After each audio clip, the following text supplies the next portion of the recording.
Retour à Kingdom. Le moment dont je veux vous parler cette fois, c'est une des introductions d'antagonistes les plus folles du manga. Enfin, en vrai non, je veux vous parler de ce qui se passe juste avant. Pour un contexte rapide, on est à la fin du tome 9, dans la capitale du royaume, et on assiste à un conseil du roi. Ce dernier, Elsei, vient de récupérer son trône au prix de nombreuses vies, et grâce à notre protagoniste, Shin.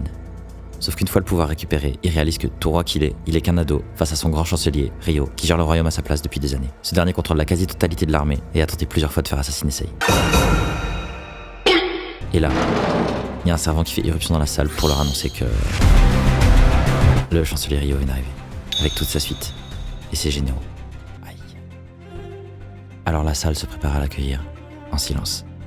L'électricité dans l'air est palpable. Ce qui est sur le point de franchir cette porte est l'ennemi le plus malin, charismatique et fourbe que nos héros vont avoir affronté depuis le début du manga. Et là, Shin se met à crier de nulle part. Voyons voir quel genre de tête ce putain de traître va avoir.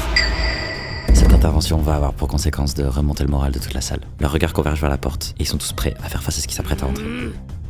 Alors la porte s'ouvre. Entrez.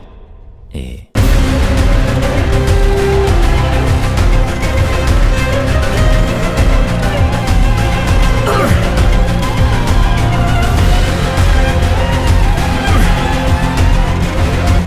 Shin demande alors c'est lequel d'entre eux Ryo, et qui lui répond que il n'est pas encore entré.